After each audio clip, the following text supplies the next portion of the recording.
Hello and welcome to ASM Connected, the podcast brought to you by ASM Technologies. In this episode, we're joined by John Attala, Vice President of Worldwide Sales at Endace.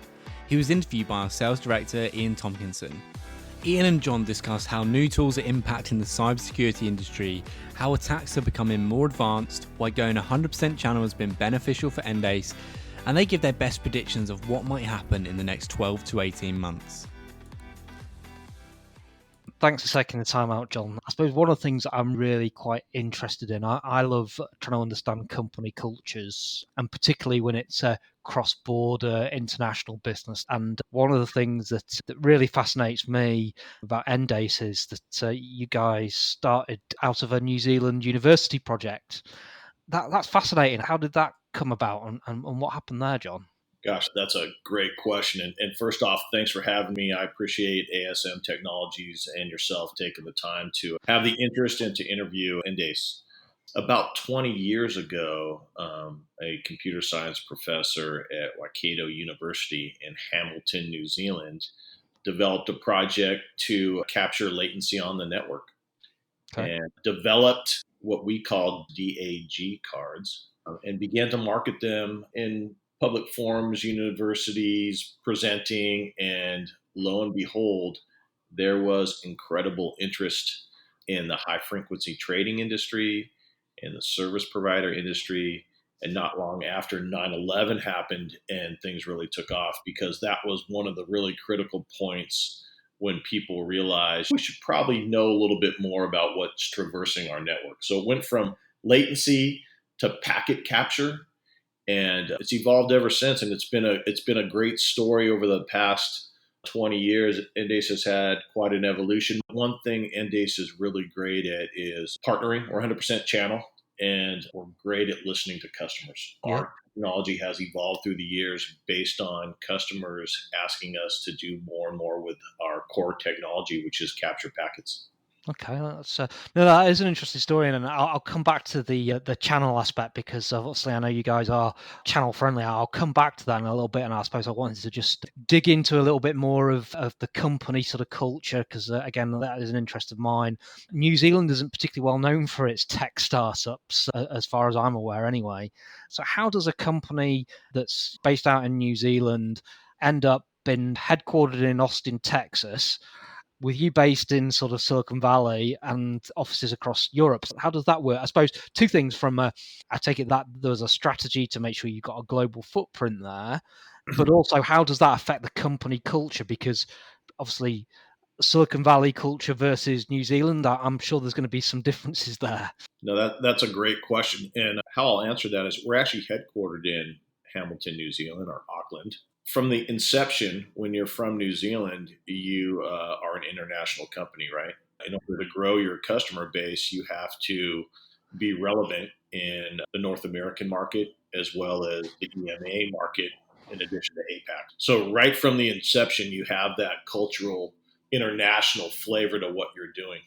And the interesting thing about Endace and how our culture has evolved over the years is when I joined Endace 10 years ago, we were a public company on the London Stock Exchange. And we got acquired by a NASDAQ company out of Costa Mesa. And then Endace spun out about 5 years ago to its current ownership, which is Stuart Wilson, our CEO, and our CFO, Andrew Harson. Our culture is one of really full transparency. We share information so that the engineers understand the deals that we're doing. So it's not just siloed in verticals or siloed with just the sales team, or the US just knows about a deal and Europe doesn't know about a deal. We do an incredible job of sharing information from sales to product to engineering so that everybody understands what's important to the customers and how our product's being used, and most importantly, how we can get better. Yeah, no, that is really important. If you've got that sort of sharing culture and that customer focus, that's a huge market advantage, because as you mentioned, a lot of organizations tend to be siloed. And I remember reading an interesting one about Sony, and they were very siloed as an organization. And before Apple had iTunes and where they became, Sony obviously had own Sony Music, and they actually developed something called, I can't remember the exact name of it, but it was basically the iPod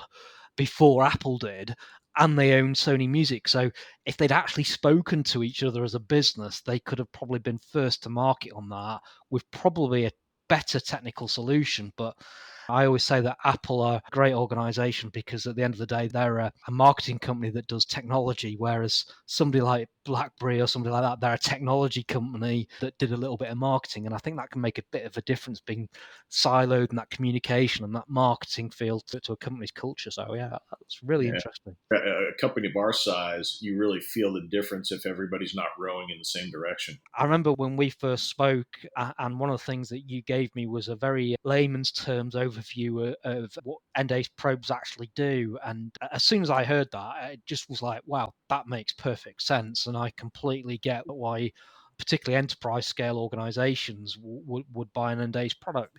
Can you just run that by me again and for the listeners as well? Because it was a brilliant sort of overview of it. You bet. I hope I remember it, Ian. You've made it sound so great. Most people don't realize that there is a tool on the market that records the network at the packet level and provides what we call network history. And if you think about that, having access to what's happened on your network for it yesterday, or maybe 2 days ago, or a week ago, or a month ago is incredibly valuable. So in the simplest analogies, you can look at us as the black box on a flight, right? When something happens, you're able to go back and see exactly what happened. Some people liken us to physical security of video cameras. We have the ability to be able to integrate with a lot of the major security and networking tools that are in the market. So the IDSs, the SIMs, the firewalls, the APM tools, the AI tools that are really hot, the SOAR tools that are really taking off. We complement those tools because we integrate with them.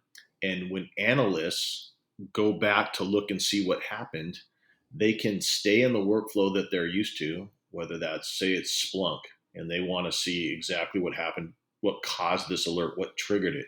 They can right click in the Splunk workflow and get the packets that correlate to that alert. So when I boil Endace down is what we do is we're this repository of truth on your network. And we give analysts the ability to solve problems in real time. But these guys are so overworked with alerts that are coming in. There's alert fatigue and tool fatigue because they have to use so many tools to respond to alerts. Is they're able to, with Endace, pivot back and get the information that caused the exact information down to the packet level and solve alerts faster and more effectively. Yeah, I was surprised actually when I was just doing a little bit of research, and I was actually amazed at how many the cybersecurity market is. In some ways, I suppose I would describe it as saturated, but I know it's not because there's new threats and new technologies, and it's evolving all the time, which is what makes it so interesting. But I couldn't actually believe that sometimes that these guys are using 20, 30, 40, 50 tools to try and monitor what's going on the network, particularly on an enterprise-grade network. And you forget the actual human impact of managing all that. And if Endace can support, that's fantastic. Yeah, I would tell you that what's going on in the market too is there's a lot of tools, like you said, in different departments, in different organizations, particularly Fortune 1000 companies, have a lot of tools. There's tool fatigue. The analysts are trying to learn how to use all these different tools in their network to solve all these different problems. And most enterprises have an initiative called tool consolidation. And so what Endace helps is because we're that central repository, we can connect to just the tools that matter. And so when they start eliminating tools, they can actually get much more efficient and they can get much more predictable on how they're going to analyze or investigate certain responses. Yeah, no, that's fascinating and a great solution. And I know, obviously, actually, it's in the news today, a fascinating sort of overview. And having read an article that you wrote in 2019 about healthcare and the legacy systems that healthcare professionals are using, it's really quite poignant when I saw an article on the BBC News today about some poor lady in Germany had passed away because some hackers basically attacked the hospital, and her life-changing surgery or life-threatening surgery basically couldn't take place because these hackers have basically taken down part of this hospital. And apparently the hackers didn't target the hospital, but because it was described as a university hospital, they thought it was a university, and they've attacked it, taken it down, and this poor lady has passed away. And that, for me, particularly tied in with the conversation and your article about these legacy systems. And there is now a criminal investigation pursuing. So not only is your sort of technology potentially been used to help the kind of technologies to help people unwind an event that's happened on a network, but it could potentially be used for a criminal investigation to support these people. Yeah, absolutely. You know, what a sad story, right? It's awful to hear about that and the poor woman and her family. It's a shame that cybersecurity is getting to the point where it's actually affecting lives. I'm sure that wasn't intentional, but nonetheless, that's what happens. We all rely on networks as critical parts of our organizations, regardless of what industry you're in. And particularly healthcare, we've got a lot of healthcare customers. And the healthcare industry, they're fabulous customers. They do have a lot of legacy gear. One of the issues they have is they have small teams, right? Yeah, So a lot absolutely. of times when we work with hospitals, they are the network operators as well as the security team. So they have to be across multiple different issues, whether it's a network performance issue or an application performance issue or an access issue. And you think about it, how many partners hospitals have and who needs access to their networks. Running a hospital network is complex. And so when something does happen, when there's a performance issue or God forbid, a hack, a security breach, and they need to go back and investigate what happened, they need to do it quickly and definitively. And that's part of what Endace brings. Unfortunately, we can't stop that kind of attack. That's not what we do. But we can support the investigation after post event to make sure that once they get to the data on the network that triggered, right, or how the attackers got in, we can help that to resolve that threat, that breach definitively because we've recorded every packet that's traversed the network. Yeah, no, that absolutely makes sense, and I've obviously try and keep her up to date. And there's the Gartner Institute that Gartner is saying that by 2022 that the cyber attacks are going to get more clever. AI is going to be coming involved. These attackers are going to be using artificial intelligence to try and mimic and copy social media events and the way that we behave on a network, and we're going to be dealing with a whole new level of attacks. However, if it's 30% in 2022 that are going to be using AI, that means that 70% is still going to be traditional VPN attacks, still going to be passwords, and there's lots of entry points on a network. And I know from some of the work that you guys have been doing as well with and the partnerships that you have with the likes of Palo Alto, Cisco, as you mentioned, Splunk, and fascinatingly Darktrace as well, which obviously is becoming a Gartner leader in its field. Those Yeah. partnerships, I can see those adding real value as well to the work that Endace does. Partnerships is at the core of Endace. And listening to our customers and what I mentioned before, they don't want to learn new tools, right? They are selecting strategic tools that help them do their jobs better and more effectively. And what they want is they're looking for, if they're going to add a new tool, they want a tool that complements the tools they already have in place, right? Yeah. And most organizations have their firewall and their SIM, they're adding AI, they have their APM tools, right? What they want is they want to give their analysts, their operators, another solution that helps them leverage the tools and the workflows that they already have. You have your Palo Alto firewall team. You have your Splunk team. You may have your Q Radar IBM SIM team, right? And those analysts are eyes on glass looking at those tools 24/7. What really helps them that we provide is they can stay in that workflow. Yeah. and they don't have to learn a brand new product. Endace is very simple to operate. It integrates seamlessly with those tools for free at no cost. And the other big bonus is that it's effective from a cost standpoint. It doesn't cost an arm and a leg to roll Endace out, but it can also be on a global network. All Mm. our probes can be searched simultaneously. So these big organizations with fast networks, with complex networks, are ones that we focus on as well, because our openness to connect to the tools that they want, so we can connect to those tools that we've talked about. We can also host analytics. So if there's a spot in your network where you don't have an IDS and you'd like it, maybe a remote office, or maybe you're having an application performance issue at a smaller office where you don't have your APM server. I suppose the conversation about, do you work directly or do you work with channel? And obviously you guys have gone with channel. What makes you want to utilize the channel, and why have you gone down that route?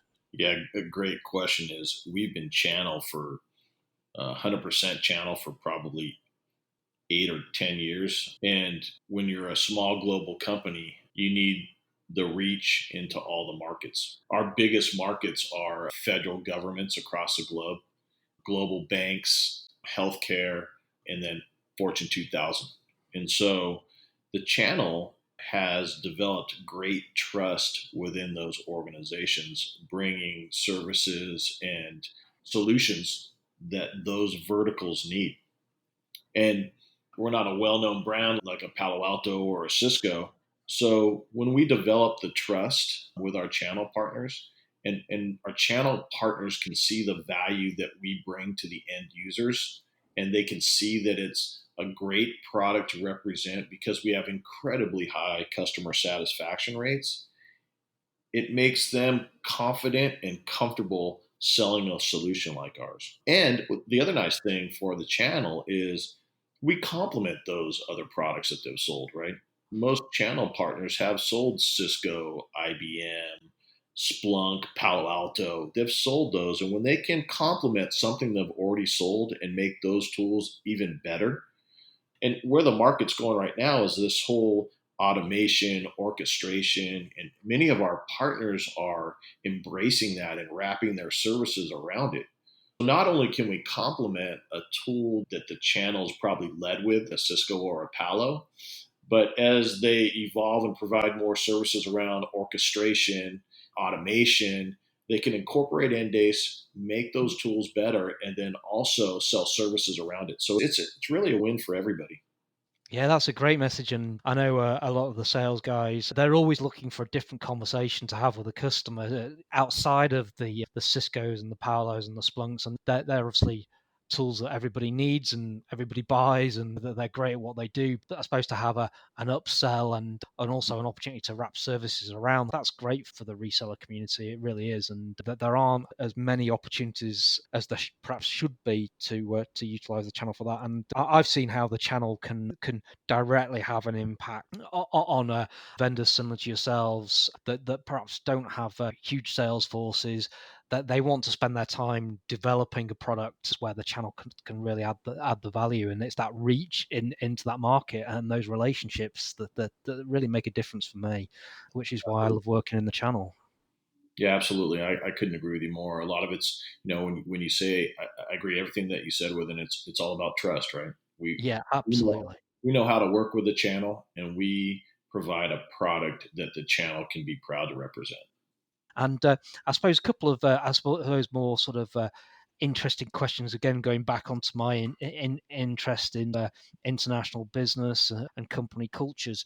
How have you found it's obviously been based in the US with that sort of global feel, selling into the UK and Europe? What challenges does that present to you, if any? We've been really fortunate to have a European sales team out of London for a number of years. And some of our most tenured, probably maybe our most tenured salesperson on our team has been there 10 years as well. So been incredibly fortunate. One thing about Endace is our our entire company has pretty long tenures. We've got a great core group of people, and many of them are salespeople. So in an industry where you see salespeople, I think on average change careers 18 months to 2 years, Ian, Endace has a longevity with their sales force, especially selling a tool like ours, and the different things we see in these different networks really allows us to provide not only value to the channel and explaining things of how we can work, but also the explanations to the customers on the value that we bring. One of the challenges, and we've experienced this together, is with all the different countries in Europe and all the different logistics and shipping and taxes and things like Yeah. that. That's one huge value that ASM has brought us on the deals that we've done together. There's lots of challenges, I would say, being a global organization, but when you partner with the right people and you have an experienced sales team, we've been blessed to really minimize the impacts of being global in a small company. Yeah, no, that's interesting. And we've in the UK in particular, we've been very much used to over the years the international, particularly US based vendors selling products into the UK, and we're very used to that. Interesting, we don't see many go the other way. We don't see many sort of British companies selling into the US or starting products. And I don't know if that's down to that sort of investment culture in the US that the US has. And I think there's a very different focus on tech companies. And I know particularly in cybersecurity, for example, Israel's been a hotbed of cybersecurity innovation for quite a period now. And you only have to start talking cybersecurity before people start naming Israeli vendors. And I'm aware of a couple that we work with that come out of Israel. Mm-hmm. And I believe that's down to their sort of culture from the military, and that they have, I suppose, you can go into a conscription into the military, but you don't have to serve on the front line. You can go into cyber, and they've got that culture. And then there's this investment strategy, and then they all tend to head to the US again for further investment. Do you think it is that the investment in particular in Silicon Valley is still there, and it's still quite exciting? Oh, yeah, without a doubt. The Silicon Valley is the hotbed for investment, particularly if you're a young startup company. As you described that, I was thinking about really being a New Zealand-based company. Our culture, we've learned how to sell into other countries and other geos from our inception. It's ingrained in what we do. And we have an incredible sales ops logistics team headquartered actually in London that helps us sell globally. We are a New Zealand based company, and being global and operating global is second nature to us. It's just ingrained in what we do. That whole sort of Silicon Valley sort of investment piece, and I do think that startups particular, and that is down to that, I suppose, the success of that Silicon Valley machine, or the sausage machine that seems to produce such good organizations come out of it. And we've had 2 or 3 of our vendors in the last 6 months go very successful IPOs, and it's great to see that journey. Obviously, we've just come out of the most unusual times, I think, in history, and there's no sort of training or books or guidance that anyone's had to turn to, and it really has been challenging. And but thankfully, I know that we've both had successful businesses, and things have gone quite well for both of us in the last 6 months. How do we forecast for the next 12 or 18 months? And I'm not asking you for a golden bullet. I'm just putting it out there. It's going to be so difficult to forecast and plan for the next 18 months. A lot of companies are going to really struggle with that. I think you're right. With COVID, we are treading on really new waters, right? None of us expected this. It's definitely going to go on longer. One of the things that I can tell you is that we've seen different organizations respond completely differently, right? Some organizations have just hunkered down and said, we're going to freeze things and we're just going to try to get through this. And other organizations have actually expanded their networks and invested right now in their networks because they're realizing that more of their people are remote. And so that they have to make that more robust. We have a corporate mantra to keep it simple. And we are taking that to a new level now. whether that's doing proof of concepts or whether that's doing initial installations. We're trying to do more and more of that remotely and drive the simplicity into our product so that it's even easier for our customers to install and use. I don't know if I have a silver bullet for forecasting. I don't. Oddly enough, it's one of my objectives this year, which I think is going to be a challenging one. But one of the things that we've done is we've really been able to get closer to our customers, right? We're really getting the understanding with our partners about what our customers' goals and objectives are during this time frame. And when you have a lot of customers that are in the healthcare organization, we've seen a lot of our healthcare customers invest in networks. Where they have the time to do that, I don't know, but they're realizing that now's a time that they need to invest and make sure that their tools give them the ability to respond. One of the things that we draw it to is that with more and more people working from home, particularly the analysts and the operators of your network are working from home, for Endace, we've been a really good solution because we now can give them 2 or 3 days, maybe a week of look back of network history. So where they may have not been efficient in troubleshooting being remote, when you have that backstop of being able to look at yesterday's or 2 days or a week ago's traffic, you didn't lose it because you weren't at the office. We're helping them solve problems, even being remotely. I didn't really answer your question on how you're going to forecast, Ian, but I can tell you that it's a hard problem, and it's one of those things where I think getting as close to your customers as you possibly can, understanding the challenges that they're going through, understanding if their budgets are frozen, or understanding if you can help them because it's challenging, definitely allows you to forecast a little bit more accurately.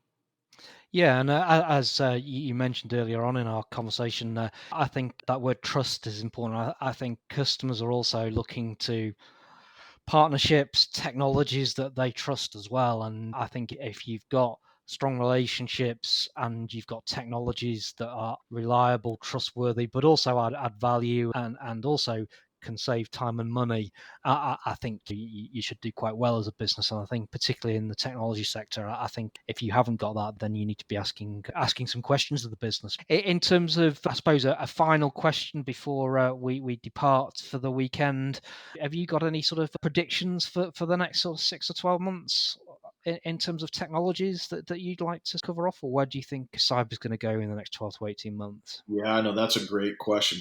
I wish I had the crystal ball here. What we're seeing more and more of, and we're getting this from our channel partners, and we're seeing it with our end users, is the mantra is integration, automation, and orchestration. So what I would expect to see in the next 12 to 18 months, more companies actually implementing SOAR products. We just partnered with Palo Alto's Cortex X SOAR product because we see larger enterprises wanting to automate as much of the incident response process as possible. It's still quite a bit of manual labor, and dependent on the certain individuals that get assigned the specific alerts. And I think one of the big efficiencies that we're going to see in the next 12 to 18 months is that integration, automation, orchestration piece, because it's going to take some of the variability out of how corporations respond to their incident response, to their alerts. Yep. Yeah. Okay. Brilliant. No, that's fascinating stuff, and I really do appreciate your time that you've taken out today to join us for our podcast series. Thank you very much. Thanks, Ian. I appreciate you having me. Thank you so much for listening to this episode of ASM Connected. Over the next few weeks, we've got some more great guests joining us on the podcast, so make sure you subscribe so that you don't miss out. If you'd enjoyed this episode, then we'd really appreciate it if you could leave a review on your podcast app of choice. Finally, if you'd like to find out more about what we do here at ASM, head over to our website at asmtech.com.